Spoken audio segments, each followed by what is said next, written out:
கிட்டத்தட்ட ஒரு 1.5 மாதமாக நான் எந்த விழாவிலையும் கலந்துக்கல. அதுக்கு காரணம் இப்போ சொல்லிட்டாங்க, நம்மளை கடத்திட்டாங்க. இரவின் விழிகள் சும்மா ஏதோ ஒரு ஆர்டினரியான ஒரு படமாக தான் இருக்குன்னு நினச்சிட்டு நான் ஒரு சாதாரணமாக தான் உட்காந்தேன். ஆனால் உண்மையாலுமே மிரட்டிட்டாங்க. Making is very good, all the best. இது ப்ரொடியூசரும் டைரக்டரும் 2 பேரும் சேர்ந்து நடித்து இதில் இந்த மாஸ்கை போட்டது ஒருத்தர், மாஸ்கை போட வச்சவர் ஒருத்தர் நினைக்கிறேன். கரெக்டாக அவ்வளோதான் மாஸ்கில் இருக்கிறவர். ஆமாம், 2 பேரும் பண்ணுற லொல்லு ஜாஸ்தியாக இருக்கும் போல் இருக்கு படத்தில். ரொம்ப அழகாக பண்ணியிருந்தாங்க மேக்கிங்கு. நம்ம கேமராமேனை சொல்லாமல் இருக்க முடியாது. நல்லா பியூட்டிஃபுல் ஷாட்ஸு. அந்த லொக்கேஷனில் எடுக்கிறது ரொம்ப டஃப், காட்டில் போய் எடுக்கிறதெல்லாம். அதுலேயும் ஒரு நேர்த்தியான ஒரு ஃபோட்டோகிராஃபி.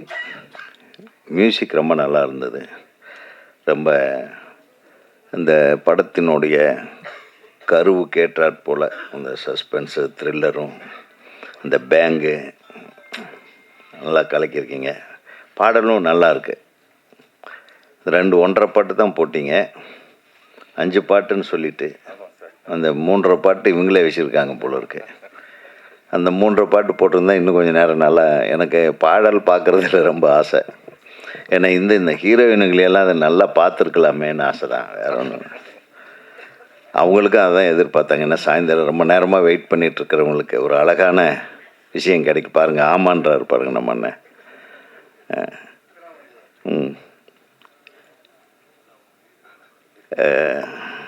வந்த உடனே நம்ம போஸ் வெங்கட் சொன்னார், ரொம்ப சந்தோஷமாக இருந்தது. இன்றைக்கு கலைமாமணி விருதுகள் அறிவிக்கப்பட்டிருக்கிறது. பெரும்பாலான திரை உலகத்தை சேர்ந்தவர்களுக்கு, திறமையானவர்களுக்கு வழங்கியிருக்கும் குழுவில் தம்பி இடம்பெற்றிருப்பது மகிழ்ச்சி. அவருக்கு ஒரு கரகோஷத்தோட நன்றியை தெரிவித்துக் கொள்ள ஆசைப்படுகிறேன். குறிப்பாக நான் நன்றி சொல்ல விரும்புகிறது எங்கள் இயக்குநர்களுக்கு. நீங்கள் கொடுத்துருக்கீங்க. நம்ம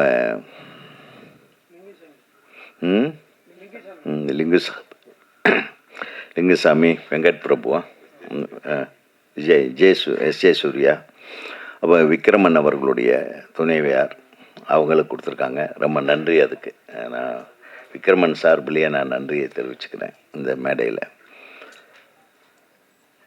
ஏன்னா இந்த மாதிரி தேர்வுக்குழுவில் இருக்கிறது ஒரு பெரிய கஷ்டமான விஷயம். அது சாதாரண விஷயம் இல்லை, சந்தோஷப்படக்கூடிய விஷயம் இல்லை. நிறைய ப்ரெஷர்ஸ் இருக்கும். நம்ம தேர்ந்தெடுக்கும்போது ரொம்ப ஜாக்கிரதையாக இருக்கணும். அந்த கிட்டத்தட்ட கடந்த 15 நாளாக ஆஸ்கார் விருதுக்கு இந்தியாவிலிருந்து அனுப்பக்கூடிய படத்தை தேர்ந்தெடுக்கிற குழுவில் நாங்கள் ரொம்ப கஷ்டப்பட்டோம். ஏன்னா நிறைய படங்கள், நல்ல படங்கள் வந்தது. ஒரு பெரிய குறை தமிழ்லேருந்து எந்த படமும் வரல. ஏன்னா கொஞ்ச நாளாக பார்த்தீங்கன்னா திரையரங்குகளில் கூட்டமே வர்றதில்லைன்றாங்க. ஏன் திரையரங்கத்துக்கு கூட்டம் வரல? இப்போ இன்றைக்கி அதுதான் மெயின் மேட்ரு. படங்கள் எல்லாருமே எடுத்துக்கிட்டு இருக்கிறாங்க, கஷ்டப்பட்டு வர்றாங்க. இந்த மாதிரி இளைஞர்கள் புதுசாக ஏதோ முயற்சி பண்ணி ஏதாவது ஒரு மாற்றத்தை கொண்டு வந்துடணும், ஒரு பெரிய விடியலை உருவாக்கணும், ஒரு நல்ல எதிர்காலத்துக்காக போராடி கொண்டு வருகிற கலைஞர்களுக்கெல்லாம் அந்த படத்தை எடுத்து முடித்த கடைசியில் பெரிய போராட்டமாக போகுது அந்த ரிலீஸ் பண்ணுறதுக்கு. ஒரு கடந்த மாதம் ரிலீஸ் ஆன ஒரு மிகப்பெரிய படத்துக்கு கூட ஒரு ஊரில் வெறும் 9 பேர் தான் தேட்டரில் உட்காந்துருந்தாங்கன்னு. இன்றைக்கி இப்போ டைரக்டர் விக்ரமன் எனக்கு சொன்னார், வெறும் 9 பேர் தான் சார் உட்காந்துருந்தாங்க. நான் அடிக்கடி சொல்கிறது உண்டு, பெரும்பாலுமாக ரிலீஸ் செய்யப்படுகின்ற சிறிய படங்கள் அந்த தயாரிப்பாளர்களுக்கே தெரியறதில்லை எந்த தேட்டரில் ஓடுதுன்னு, எந்த ஷோ ஓடுறதுன்னு தெரியுது. ஸோ இந்த மாதிரி விஷயங்கள் எல்லாம் களைவதற்கு நம்ம பேசத்தான் முடியும். பண்ணுற இடத்துல நம்ம இல்லை. ஸோ பண்ணுற இடத்துக்கு பக்கத்தில் இருக்கிற போஸ் வெங்கட் எப்படி ஒரு திரைப்படத்தை வெளியிட வேண்டும், அட்லீஸ்ட் ஒரு படத்துக்கு நீங்கள் தேட்டரு வந்து 100 தேட்டரு கூட கொடுக்க வேண்டாம், ஒரு 50 தேட்டரு கொடுத்தாலும் அந்த தேட்டரில் காலை காட்சியிலேருந்து இரவு காட்சி வரையிலும் அந்த படமே ஓடணுன்ற ஒரு கட்டாயத்தை நம்ம உருவாக்கணும். நிறைய படங்கள் பார்த்திங்கன்னா, நம்ம காலத்தில் கூட நம்ம பொன்னுமணின்னு ஒரு படம், அது ரிலீஸ் ஆகும்போது கிட்டத்தட்ட 16 படங்கள் ரிலீஸ் ஆச்சு. ராஜ்கிரண் சார் படம், பி வாசு சார் படம், என்னோடய படம், வாசு சார் படம், இந்த மாதிரி நிறைய படங்கள். அந்த 16 படங்களில் பார்த்திங்கன்னா, முதல் வாரம் அப்போல்லாம் வந்து விமர்சனம் உங்களுக்கு தெரியும், 1, 2, 3, 4, 5, 6ன்னு இந்த மாதிரி போடுவாங்க. அதில் முதல் இடத்துல முதல் வாரம் ஒரு படம் இருக்கும். 2வது வாரம் அந்த படங்கள் எல்லாமே ஓடும். ஏன்னா ஒவ்வொரு படத்துக்கும் வந்து ஒரு 50 தேட்டரு, 60 தேட்டரு, 40 தேட்டரு, 70 தேட்டரு, பெரிய படங்களுக்கு 80 தேட்டரு கொடுப்பாங்க. 2வது வாரத்தில் வந்து முதல் வாரத்தில் முதல் இடத்தில் இருந்த படம் வந்து 2வது இடத்துக்கு போயிடும். அது 2வது 3வது இடத்துல இருந்த படம் முதல் இடத்துக்கு வரும்.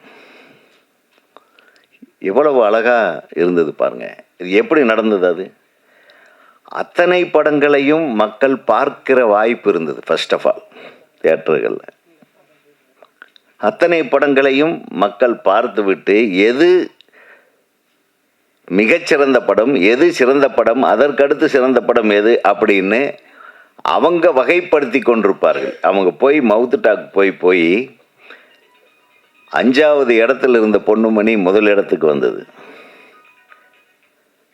முதல் இடத்துல இருந்த பார்த்திபனுடைய படம் உள்ளே வெளியே, அது 5வது இடத்துக்கு போகுது. 2வது இடத்துக்கு அரண்மனை கிளி. இதெல்லாம் வந்து நான் எதுக்கு சொல்கிறேன்னா, ஆனால் அந்த 16 படங்களில் 12 படங்கள் வெற்றி படங்கள் தான். அந்த 12 படத்தை தயாரித்த தயாரிப்பாளர்களுக்கும் அவங்க போட்ட காசோட லாபத்தோடு அவங்களுக்கு காசு வந்தது. அதை வெளியிட்ட வெளியீட்டாளர்களுக்கு லாபம், தியேட்டருக்கும் லாபம், தயாரிப்பாளருக்கும் லாபம். அந்த சினிமாவை கொண்டு வர எல்லோரும் முயற்சிக்க வேண்டும் என்று ஒரு அன்பான வேண்டுகோளை நான் யாருக்கிட்ட வைக்கிறதுனே தெரியல. இயக்குனர் சங்கத்தோட தலைவருங்கிற முறையில் இது யாராச்சும் செய்யுங்கன்னு ஆண்டவனை பார்த்து தான் கேட்க வேண்டியதாக இருக்குது. அதை யார் செய்கிறார்களோ அவங்களுக்கு தான் எங்களோட ஓட்டு, சினிமாக்காரங்களோட ஓட்டு. ஏன்னா அந்த சினிமா மீண்டும் வந்தால், இங்கே இருக்காங்க பாங்க இத்தனை பத்திரிகையாளர்களோட வாழ்க்கை, தொழில்நுட்ப கலைஞர்களோட வாழ்க்கை, ஒவ்வொரு படத்துக்கு பின்னாடி வேலை செய்கிற ஆயிரக்கணக்கான பேர்களோட வாழ்க்கை தொடர்ந்து பலப்படும்.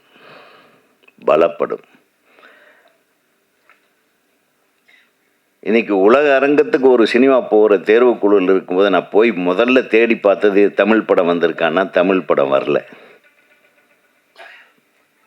அதே எனக்கு மிகப்பெரிய அப்செட். நம்ம தமிழ் படம் எங்கே நோக்கி போய் பார்த்தா 4 தெலுங்கு படம் வருது, 4 கன்னட படம் வருது. எங்கே போச்சு நம்மளுடைய கிரியேட்டிவிட்டி? எங்கே மிஸ் ஆகுது? எங்கே நம்ம மிஸ் பண்ணுறோம்? தமிழ் சினிமாவை காக்க வேண்டிய ஒரு கட்டாய சூழ்நிலையில் இந்த மாதிரி இளைஞர்கள் எவ்வளவோ கஷ்டப்பட்டு ஒரு விஷயத்தை முன்னெடுத்து கொண்டு வர்றாங்க. இதுக்கு சரியான தியேட்டர்களை கொடுங்க. இந்த தியேட்டரில் படம் ஓடுது, ஒரு 4-5 நாள் ஓட வச்சாதான் அது 4-5 நாளாக அந்த படம் ஓடுதேன்னு சொல்லி ஒரு 10 பேர் வருவான். 10 பேர் 100 பேராக வாய்ப்பு இருக்கிற திரைப்படங்கள் நிறைய. கடந்த மாதம் ரிலீஸ் ஆன ஒரு 12 படத்தில் ஒரு 10 படம் நானே பார்த்தேன். அதில் 7-8 படம் நல்லாவே இருந்தது. ஆனால் எந்த படமுமே ஓடலை. ஸோ நம்ம தமிழ் திரை ரசிகர்களே, நான் அவங்கள தான் கெஞ்சணும், தயவு பண்ணி எல்லா படத்தையும் போய் பாருங்கள். பெரிய படம் வருதுங்கிறதுக்காக உங்கள் காசை சேர்த்து வச்சு டிக்கெட்டுக்கு 150 ரூபா கொடுக்குற டிக்கெட்டுக்கு போய் 1500 ரூபா கொடுத்து படம் பார்க்குறத விட்டுட்டு இந்த 100 ரூபாய் 80 ரூபாய்க்கு காட்டுற இந்த சின்ன படங்களை பாருங்கள். அது மட்டும் இல்லை, இன்னொரு தியேட்டர் உரிமையாளர்களுக்கு ஒரு வேண்டுகோளை வைக்கிறேன். நான் கொஞ்ச நாளைக்கு முன்னாடி லண்டன் போயிருந்தப்போ என் குழந்தை அங்கே படிச்சுட்டு இருந்தாங்க. அவங்க வந்து ஒரு டோக்கன் வச்சுருந்தாங்க. இது என்னம்மா டோக்கன்? என்ன வாங்க டேடி சினிமாவுக்கு போனான்னு. ஏன்னா இந்த ஒரு டோக்கன் வந்து இந்த மாதத்துக்கு நம்ம 10 படம் பார்த்துக்கலாம். இந்த தேட்டரில் கொடுத்துட்டாங்க. அந்த தேட்டரில் ஓடுற சினிமா 10 சினிமாவை ஒரு மாதத்துக்கு நம்ம பார்த்துடலாம். அதுக்கும் ஒரு அமௌண்ட், அவ்வளோதான். அந்த மாதிரி ஒரு 1000 ரூபா வசூல் பண்ணிவிட்டு ஒரு மாதத்துக்கு 10 படம் நாங்கள் தேட்டரில் பார்த்துக்கலாம் அப்படிங்கிற மாதிரியான டிக்கெட்டை கூட தியேட்டர் அதிபர்கள் விற்கல. எந்த படம் ஓடினாலும் போய் பார்த்துக்கலாம், எத்தனை தடவை வேணாலும் பார்த்துக்கலாம். இது எப்படி இருக்குது? ஏதோ ஒன்று செஞ்சு சினிமாவை காப்பாற்றுங்க, காப்பாற்றுறதுக்கு உதவிகரமாக இருங்கன்னு சினிமாவை காப்பாற்றும் வல்லமை படைத்தவர்களுக்கு எனது வேண்டுகோளை வைத்து இந்த திரைப்படம் ஒரு மிகப்பெரிய கனவோடு எடுத்திருக்கிறார்கள். பார்த்திபன் சார்கிட்ட ஒர்க் பண்ணேன்னு சொன்னீங்க இல்லை? அந்த மேக்கிங் ஸ்டைல் தெரியுது. இந்த படத்தில் நீங்கள் சொல்ல வர்ற கருத்து நல்ல கருத்து. நீங்கள் அது குறிப்பிட்டு சொன்னீங்க. இன்னும் பெண்களுக்கு போதுமான அளவுக்கு பாதுகாப்பு இல்லாத ஒரு சூழ்நிலை தான் தமிழ்நாட்டில் இருந்து கொண்டிருக்கிறது. ஒவ்வொரு காலகட்டத்திலையும் அப்படி தான் இருக்குது. எல்லா நான் இன்றைக்கு மட்டும் சொல்லலை. இவர் சொன்ன மாதிரி 47லேருந்து இன்றைக்கி வரையிலும் என்றைக்கு ஒரு பொம்பளை தனியாக மிட் நைட்டில் சுதந்திரமாக போயிட்டு வராளோ அன்றைக்கி தான் இந்த நாட்டுக்கு சுதந்திரம்னு சொன்னாங்க. அந்த சுதந்திரம் இன்னும் கிடைக்கல. ஏன் பகல் நேரத்திலே தனியாக போக முடியாது போல. ஆக ஒரு ஒரு குறிப்பிட்ட நோக்கத்தோடு எடுக்கப்பட்ட இந்த திரைப்படத்தை அனைவரும் ஆதரியுங்கள். அது தொடர்ந்து நம்ம ஆதரிக்கிறவங்க இங்கே தான் இருக்காங்க. நிச்சயமாக இந்த படத்தை பற்றி நல்லா எழுதுவாங்க. இந்த படத்தை பற்றி பரபரப்பான என்ன நிறைய பேர் பப்ளிசிட்டி பண்ண மாட்டேன்றாங்க. நம்ம பீரியட்லலாம் எப்படின்னா ஷூட்டிங்கு போகும்போது இருந்து ஸ்டில்ஸ் வர ஆரம்பிச்சிடும். இப்போ ஸ்டில்ஸே லீக் பண்ண மாட்டேன்றாங்க. என்னமோ ஒரு பேரை சொல்லி ஃபஸ்ட்டு லுக்கு. என்னங்கடா ஃபஸ்ட்டு லுக்கு? இப்படி எல்லாம் சொல்லி ஏமாற்றிட்டு இங்கிலீஷ்காரன் ஸ்டைலை மட்டும் ஃபாலோ பண்ணால் பார்த்தாது. நம்ம ஊரில் நமக்கு என்ன சாப்பாடோ அது அந்த மாதிரி பரிமாறினா தான் நம்மளுக்கு அது ஏற்ற மாதிரி ஆகும். அதனால் ஃபஸ்ட்டு ஷூட்டிங் போகும்போது ஃபஸ்ட்டு வீக்கில் என்னென்ன ஷூட் பண்ணுறோமோ என்னென்ன அதுக்கெல்லாம் அனுப்புனீங்கன்னா அவங்கெல்லாம் அழகாக போடுவாங்க. ஒவ்வொரு படத்தை பற்றி எழுதுவாங்க. ஒரு 20 தடவையாவது ப்ரெஸ்ஸை கூப்பிட்டு நாங்கள் பேசுவோம். அந்த முறைகளை எல்லாம் திரும்பி கொண்டு வாங்க. இவங்கக்கிட்ட நிறைய வேலை வாங்கலாம். அவங்க ரெடியாக இருக்காங்க. கூப்பிட்ட என்னடா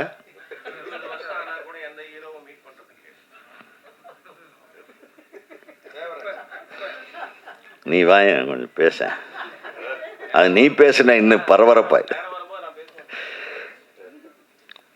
அதை ஹீரோக்கள் பார்க்குறது இல்லை, ஹீரோயின் பார்த்துட்றாங்கல்ல. ஒன்று நிறைய ஹீரோயின் ஃபோட்டோவாக போட்டுட்ருக்கீங்க. அவர் ஹீரோவை போய் பார்க்குறதே கிடையாது, இவர் பார்க்குறது இல்லை. சரி, பாதி உண்மை இருக்குது அதில், நீங்கள் சொன்னதில். அதை நான் சொல்கிறேன், நம்ம ஹீரோக்களை விட்டுருங்க. அட்லீஸ்ட் இயக்குனர்கள் நீங்கள் என்ன பண்ணுறீங்கன்னா படம் எடுக்கும்போது அப்பப்போ அந்த ஸ்டில்ஸை கொண்டு வந்து அப்பப்போ பரபரப்பாக அதை வெளியிட்டுட்டே இருக்கணும். அது என்ன எடுத்துகிட்ருக்குறீங்க, எப்படி பண்ணிகிட்ருக்கீங்க, எந்த ஊரில் ஷூட்டிங் நடக்குது, இந்த மாதிரி விஷயங்களே இப்போ இவங்களுக்கு யாருக்கும் தெரியுதில்லை. படம் இந்த மாதிரி போட்டு ஆடியோ ரிலீஸுக்கு வரும்போது இந்த மாதிரி ஒரு படத்துக்கு ஆடியோ ரிலீஸுன்னு இல்லை. உண்மைதானே இது? அதான் இது அநியாயமாக இருக்குது. நம்மளும் சரியில்லை. அதனால் நம்ம மேக்கிங்கில் கான்சன்ட்ரேட் பண்ணுறோமே தவிர இன்றைக்கி பப்ளிசிட்டிக்கு வந்து எல்லாம் ஒரே டைமில் வந்து நீங்கள் தான் உங்கள் கையில் தான் படம் இருக்குது, உங்கள் கையில் தான் படம் இருக்குன்னு சொல்லி அவங்க கையில் என்னத்தை இருக்குது? பாவம், ஒன்றும் இல்லை. படம் நல்லா இருந்தால் நல்லா இருக்குன்னு எழுத போகிறாங்க. அப்புறம் போட்டு அவங்கள போட்டு நம்மளை யூடியூபர்ஸை திட்டுறோம். அது வேறு ஒரு பக்கம். அவங்கள ஏதோ ஒன்று அவங்க பண்ணுறாங்க, ஏதோ தப்பாவது நம்ம படத்தை பற்றி சொல்கிறாங்களேன்னு சந்தோஷப்படுங்க. ஆக இந்த படத்துக்கு நல்ல பப்ளிசிட்டி கொடுங்க. மிகப்பெரிய வெற்றி படமாக இது அமைய எனது மனமார்ந்த வாழ்த்துக்களை தமிழ்நாடு திரைப்பட இயக்குநர்கள் சங்கத்தின் சார்பாக தெரிவிப்பதில் மகிழ்ச்சி அடைகிறேன். அடுத்து நம்ம பேரரசு இருக்கார், என் சார்பாக அவர் நிறைய பேசுவார். அதுக்கப்புறம் என்ன, நீ ஹீரோயின்கள்லாம் இருக்காங்க, அவங்கள பற்றியெல்லாம் நீ பேச வேண்டியிருக்கு. நான் யார் பேரையும் சொல்லலைப்பா, உனக்காக சந்தோஷப்படு. ஹீரோயின்களுக்கும் எனது மனமார்ந்த வாழ்த்துக்கள்.